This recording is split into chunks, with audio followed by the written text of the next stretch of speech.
പല കാരണങ്ങൾ കൊണ്ടും സോയ ഒഴിവാക്കുന്നവരാണ് നിങ്ങളെങ്കിൽ ഈ റെസിപ്പി നിങ്ങൾക്കുള്ളതാണ്. അത്രയ്ക്ക് ടേസ്റ്റാണ് കേട്ടോ ഈ ഒരു റെസിപ്പിക്ക്. സാധാരണ പോലെ ഉണ്ടാക്കുന്ന ഒരു സോയ പ്രിപ്പറേഷൻ അല്ല എന്ന് നിങ്ങൾക്ക് തമ്മിൽ കാണുമ്പോൾ തന്നെ മനസ്സിലാവും. ഒരു ഫേമസ് നോൺ വെജ് റെസിപ്പിയുടെ വെജിറ്റേറിയൻ വേർഷൻ ട്രൈ ചെയ്തതാണ്. അത് ഇത്ര അടിപൊളിയാവുമെന്ന് ഞാനും വിചാരിച്ചില്ല. നമസ്തേ, ഞാൻ ധന്യ. ഇത് വെജ് കേരള. എല്ലാവർക്കും വെജ് കേരളയുടെ ഒരു പുതിയ വീഡിയോയിലേക്ക് സ്വാഗതം. വീഡിയോ ഇഷ്ടപ്പെട്ടാൽ ലൈക്കും കമന്റും പിന്നെ ഒരു ഹൈപ്പും കൂടെ തരാൻ മറക്കല്ലേ. ഈ ഒരു റെസിപ്പിക്ക് വേണ്ടി ഞാൻ എടുത്തിട്ടുള്ളത് 1.5 കപ്പ് സോയ ചങ്ക്സ് ആണ്. ഇത് സോക്ക് ചെയ്യുന്നതിന്, അതായത് കുക്ക് ചെയ്യുന്നതിന് മുമ്പേ ഉള്ള മെഷർമെന്റ് ആണ് കേട്ടോ. സോയ കുക്ക് ചെയ്യുന്നത് എല്ലാവർക്കും അറിയാവുന്നതുകൊണ്ട് ആ ഒരു ഭാഗം മാത്രം ഞാൻ ഇവിടെ കാണിക്കുന്നില്ല. വേവിക്കുമ്പോൾ ഉപ്പ് ചേർത്താണ് കേട്ടോ ഞാൻ വേവിച്ചിട്ടുള്ളത്.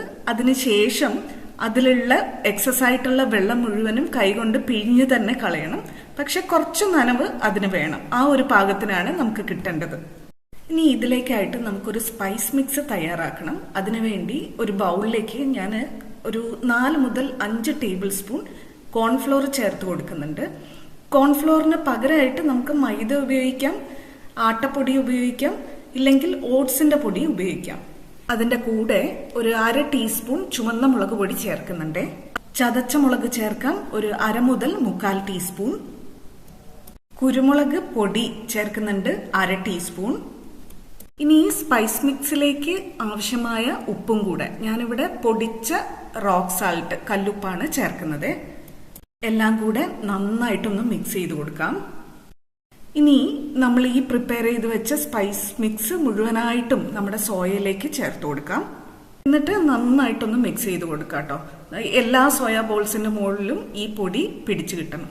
അതുപോലെ സോയയിൽ ഒരല്പം നനവുള്ളത് കൊണ്ട് തന്നെ നമ്മൾ ഈ ചേർത്ത് കൊടുത്ത പൊടി അതിൽ പിടിച്ചു നിന്നോളും.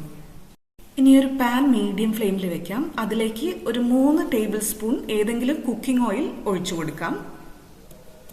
എണ്ണ ചൂടാകുമ്പോൾ അതിലേക്ക് നമ്മൾ പ്രിപ്പയർ ചെയ്ത് വെച്ച സോയ ബോൾസ് ഒന്നൊന്നായി ചേർത്ത് അതൊന്ന് മൊരിച്ചെടുക്കാം. അത് ഓൾറെഡി കുക്കായതാണ്, ഇനിയൊന്നും കുക്ക് ചെയ്യാനില്ല. അതിന്റെ പുറം ഭാഗം ഒന്ന് ചെറുതായിട്ടൊന്ന് മൊരിഞ്ഞ് കിട്ടിയാൽ മതി. ഇത് കണ്ടോ, ഏകദേശം ഇതുപോലെ ആയി കിട്ടിയാൽ മതി. എല്ലാവർക്കും അറിയുന്ന കാര്യമായതുകൊണ്ട് ഡീറ്റെയിൽ ആയിട്ട് കാണിക്കുന്നില്ല കേട്ടോ. ഇനി മീഡിയം ഫ്ലെയിമിലുള്ള അതേ പാനിലേക്ക് ഒരു 1.5 ടേബിൾ സ്പൂൺ ബട്ടർ ചേർത്ത് കൊടുക്കുകയാണ്. ബട്ടർ വേണമെങ്കിൽ 2 ടേബിൾ സ്പൂൺ വരെ ആക്കാം, പക്ഷെ ഞാനൊന്ന് കുറച്ചൊന്നേ ഉള്ളൂ. ബട്ടർ ഒന്ന് ഉരുകി വരുമ്പോൾ അതിലേക്ക് 3 ടേബിൾ സ്പൂൺ വെളുത്തുള്ളി പൊടിയായി അരിഞ്ഞത് ചേർത്ത് കൊടുക്കുക കേട്ടോ. ഇത് ഈ ഒരു റെസിപ്പിയിൽ മസ്റ്റാണ്. 1 ടീസ്പൂൺ ഇഞ്ചി പൊടിയായി അരിഞ്ഞതും കൂടെ ചേർക്കുന്നുണ്ട്. മീഡിയം എരിവുള്ള പച്ചമുളക് ഒരു 3-4 എടുത്തിട്ടുണ്ട്. അത് വട്ടത്തിൽ അരിഞ്ഞത് ചേർക്കുന്നുണ്ട്. ഇപ്പൊ ചേർത്ത ഇൻഗ്രീഡിയൻസിന്റെ എല്ലാം ഒരു പച്ചമണം മാറി കിട്ടുന്നത് വരെ നമുക്ക് നന്നായിട്ടൊന്ന് വഴറ്റി കൊടുക്കാം. മൊരിച്ചെടുക്കൊന്നും വേണ്ട. അതിനുശേഷം നമ്മൾ ഇതിലേക്ക് ചേർക്കുന്നത് ചതച്ച മുളക് 1 ടീസ്പൂൺ, കുരുമുളക് പൊടി 1/4 ടീസ്പൂൺ. ഇത് രണ്ടും മസ്റ്റായിട്ട് ചേർക്കണം. പിന്നെ പിസ്സ സീസണിങ് ഇല്ലേ, ഒറിഗാനോ ഒക്കെ ചേർന്ന് വരുന്ന പൊടി, അത് ഉണ്ടെങ്കിൽ മാത്രം ഒരു 1/2 ടീസ്പൂൺ ചേർക്കാം, ഇല്ലെങ്കിൽ ഒരു കുഴപ്പമില്ല കേട്ടോ. ഇതെല്ലാം ചേർത്ത് ഒരു 10-15 സെക്കൻഡ് നേരം മാത്രം ഒന്ന് വഴറ്റി കൊടുക്കാം.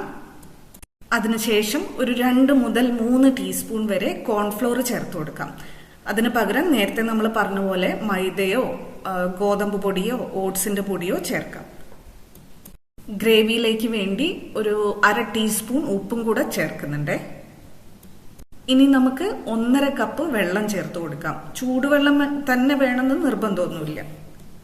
ഇനി നമ്മൾ ചേർത്ത് കൊടുത്ത തിക്നെസ് ഏജന്റ് കോൺഫ്ലോർ കട്ട കെട്ടാതെ ആ വെള്ളത്തിലേക്ക് ഇളക്കി യോജിപ്പിച്ചു കൊടുക്കണം. ഇനി നമുക്ക് വേണ്ടത് ചെറുനാരങ്ങയുടെ തൊലി, ആ മഞ്ഞ ഭാഗം മാത്രം നമ്മുടെ പച്ചക്കറിയൊക്കെ ഗ്രേറ്റ് ചെയ്യുന്നതിന്റെ ഏറ്റവും ചെറിയ ബ്ലേഡിനകത്ത് ചുരണ്ടി എടുത്തത് ഒരു 1/4 ടീസ്പൂൺ മുതൽ 1/2 ടീസ്പൂൺ വരെ വേണം. അതും കൂടെ ഇതിലേക്ക് ചേർക്കുന്നുണ്ട്. ചെറിയ പിടി മല്ലിയിലയും കൂടെ ചേർക്കുന്നുണ്ട്. ഇനി ഈ ഗ്രേവി ഒന്ന് നന്നായിട്ട് കട്ടിയാവുന്നത് വരെ ഇളക്കി കൊടുത്തുകൊണ്ടിരിക്കാം. ഒരു ചെറു തീയിലിട്ടിട്ട്, അല്ലെങ്കിൽ ലോ ടു മീഡിയം ഫ്ലെയിമിലിട്ടിട്ട്. ഇതാ കണ്ടോ, ഇതുപോലെ കട്ടിയായി കിട്ടിയാൽ മതി. ഈ ഒരു പാകത്തിനാണ് നമുക്ക് വേണ്ടത്. ഈ ബട്ടർ ഗാർലിക് ഗ്രേവിയിലേക്ക് നമ്മൾ പ്രിപ്പയർ ചെയ്ത് വെച്ച സോയ ബോൾസ് ചേർത്ത് കൊടുക്കാം.